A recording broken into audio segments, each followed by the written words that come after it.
ایک سوال کیا جاتا ہے کہ اچھے اخلاق کی جو تعلیم ہے یہ تو ہر مذہب کے اندر موجود ہے، تو پھر بطور خاص اسلام کی پیروی ہی کیوں ضروری ہے؟ یہ سوال جو ہے یہ ایک اخلاقی پہلو سے تو یہ کر دیا جاتا ہے، میں اس کا جواب عرض کرتا ہوں۔ دیکھیں، دین کا جو معاملہ ہے، دین جو ہے وہ صرف اخلاق پیش کرنے نہیں آتا۔ دین کا مطلب ہے ایک نظام زندگی۔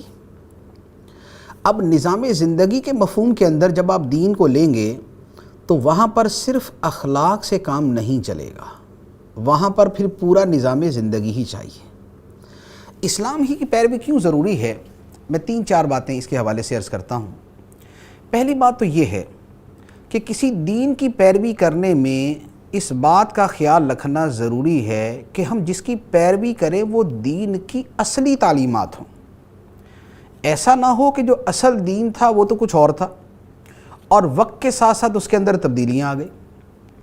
اگر دین میں تبدیلی آ گئی، اس میں تحریف ہو گئی، اس کو مسخ کر دیا گیا، بدل دیا گیا، تو پھر اس دین پر عمل یہ نہیں کہلائے گا کہ ہم نے اصل دین پہ عمل کیا۔ اسلام اور دیگر دینوں کے درمیان ایک بڑا بنیادی فرق یہ ہے کہ دوسرا کوئی دین ایسا ہے نہیں کہ جس میں اصل تعلیمات ایز اٹ از موجود ہوں۔ بہت ساری چیزیں بدل گئی۔ آپ آسمانی مذاہب لے لیں یا غیر آسمانی مذاہب لے لیں، ان کے اندر آپ کو بہت زیادہ تبدیلیاں ملیں گی، لیکن اسلام کیا ہے؟ اسلام قرآن اور حدیث کے ذریعے ہم تک پہنچا۔ قرآن ایز اٹ از لفظ بلفظ ہمارے سامنے موجود، اور احادیث طیبہ یعنی نبی پاک صلی اللہ تعالیٰ علیہ وآلہ وسلم کے جو فرامین ہیں وہ اپنی مستند صورت کے اندر ہمارے سامنے موجود ہے۔ تو دین اسلام کی ایک خوبی تو یہ ہے کہ اصل دین ہمارے سامنے موجود ہے کہ جو آج سے 1450 سال پہلے آیا تھا۔ دوسری بات کہ اسلام کی پیروی ہی کیوں ضروری ہے، اس کی ایک وجہ یہ بھی ہے کہ جو میں نے عرض کیا کہ پیروی کسی بھی دین کی تب کی جائے گی کہ جب وہ دین زندگی کے تمام شعبوں کے اندر ہمیں سمجھائے، ہمیں بتائے، ہمیں راستہ دکھائے۔ ہم کسی ایسے دین کی پیروی نہیں کر سکتے کہ جو دین ہمیں صرف اخلاقیات تو سکھائے، لیکن ہم نے کاروبار کیسے کرنا ہے، ہم نے عبادات کیسے کرنی ہیں، ہمارے عقیدے کیا ہونے چاہیے، اس کے بارے میں کچھ بھی نہ بتائے۔ اسی طرح ہم اس دین کی پیروی نہیں کر سکتے کہ جس میں صرف عقیدے تو ہیں، لیکن ہم نے گھر کیسے چلانا ہے، ہم نے کاروبار کیسے کرنا ہے، ہم نے نوکری کیسے کرنی، ہمارے لوگوں سے تعلقات کیسے ہونے چاہیے، یہ ہے ہی نہیں۔ یا اور چیزیں ہیں لیکن دین کے اندر یہ نہیں ہے کہ ہمارا جو خدا سے تعلق ہے وہ کچھ نوعیت کا ہے۔ تو اسلام کے علاوہ جو بقیہ دین ہیں، اگر آپ ان کا مطالعہ کریں گے تو آپ کو یہ پتہ چلے گا کہ ان میں یا تو عقیدے ہیں اور بقیہ چیزیں نہیں ہیں، یا اخلاقیات ہیں اور بقیہ چیزیں نہیں ہیں، یا قوانین ہیں اور بقیہ چیزیں نہیں۔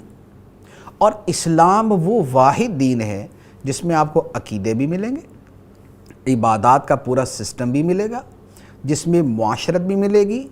فیملی لائف کا بھی پتہ چلے گا، معاشرے میں کیسے رہنا وہ بھی پتہ چلے گا، آپ کا نظام معیشت کیسا ہونا چاہیے یہ بھی پتہ چلے گا، آپ کی زندگی بھر کے معاملات کیسے ہونے چاہیے، آپ کے قوانین کیا ہونے چاہیے، جرائم کے اوپر سزائیں کس انداز میں ہونی چاہیے۔ ایک پورے کا پورا نظام زندگی جس کے اندر آ جاتا ہے وہ ایک ہی دین ہے اور وہ دین اسلام ہے۔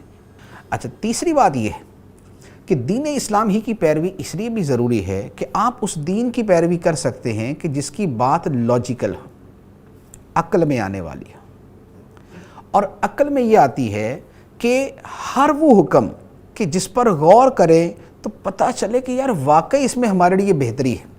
اسلام کا نظام عبادت دیکھ لیں، آپ دیکھیں گے کہ ان عبادات کے اندر ہماری روح کی طہارت اور پاکیزگی کتنی، خواہ وہ نماز ہے، روزہ ہے، حج ہے، زکوٰۃ ہے۔ آپ کی جو زکوٰۃ و خیرات ہیں وہ غریبوں کی مدد ہے، آپ کی جو نماز ہے وہ آپ کے وجود کو صاف کرتی ہے، آپ کے باطن کو صاف کرتی ہے۔ آپ کا جو روزہ ہے وہ آپ کی صحت کے لیے بہت اچھا ہے اور سیلف کنٹرول آپ کو دیتا ہے۔ اور اس کے علاوہ جو دیگر اسلام کے احکام ہیں، جب آپ ان کو جتنے بھی پڑھ لیں، آپ معاشرت کے پڑھ لیں، معیشت کے پڑھ لیں، عقیدے کے پڑھ لیں، آپ عبادت کے پڑھ لیں، آپ قانون کے پڑھ لیں، آپ کو سب کے اندر ایک لاجک، ایک وزڈم، ایک حکمت نظر آئے گی، ایک عقل مندی اور ایک دانش مندی اس کے اندر نظر آئے گی۔ تو اسلام کی پیروی اس لیے ضروری ہے۔ اچھا، پھر اسلام کی پیروی اس لیے بھی ضروری ہے کہ آپ کسی نظام پہ تب عمل کریں گے کہ جب اس نظام کو ایک مرتبہ پریکٹیکل کیا گیا تو پتہ چلا کہ دیٹ از دا بیسٹ، یہ تو بہت اچھا نظام ہے، کہ وہ نظام نافذ کیا گیا تو ملک ٹھیک ہو گیا،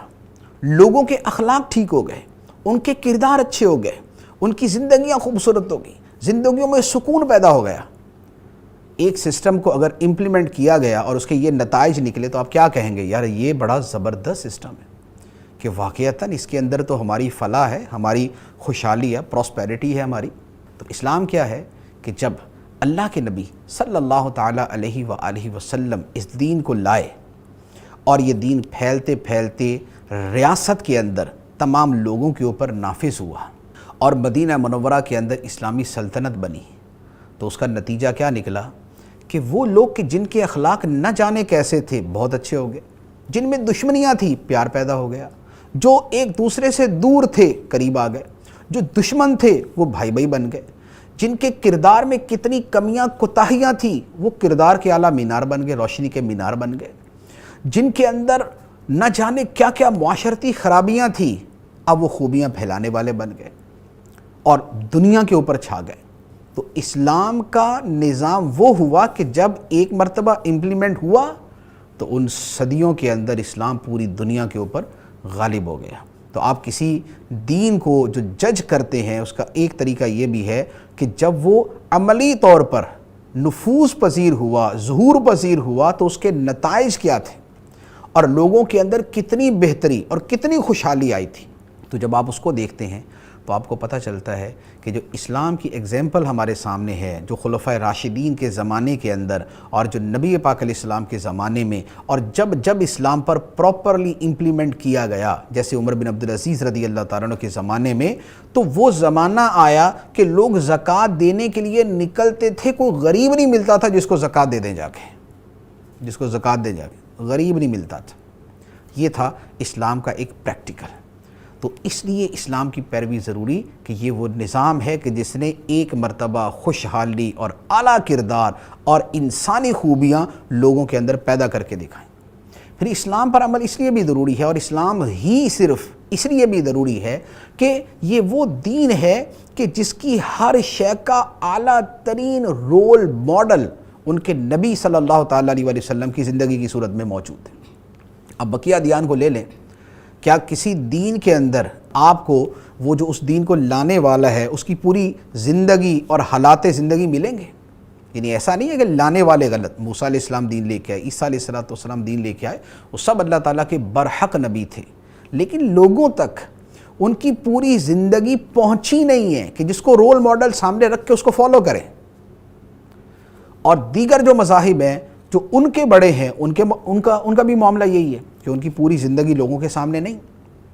اور اگر غیر آسمانی مذاہب ہے تو اس میں تو پھر بہت ساری کمی کوتاہی والا معاملہ بھی ہے، لیکن نبی پاک صلی اللہ تعالیٰ علیہ وآلہ وسلم جو دین اسلام ہم تک لائے، ان کی زندگی کے روشن پہلو، خوبصورت پہلو، اعلیٰ کردار کے جو اور حسن اخلاق کے اور بہترین ایک لائف کے جو پہلو ہیں وہ ہمارے سامنے تحریری صورت میں موجود ہیں۔ تو ہم نے جس کو فالو کرنا ہے وہ ہمارے سامنے پوری زندگی موجود ہوتی ہے۔ تو یہ وہ خصوصیات ہیں کہ جس کی وجہ سے اسلام ہی کی پیروی میں نجات ہے۔ اللہ تبارک و تعالی ہمارے دلوں میں اسلام کی سچی محبت پیدا فرمائے اور ہمارے وجود کے اوپر اسلام کی جو روشن کرنیں ہیں ان کی روشنی بھی نظر آئے۔ آمین بجاہ النبی الامین صلی اللہ علیہ وسلم۔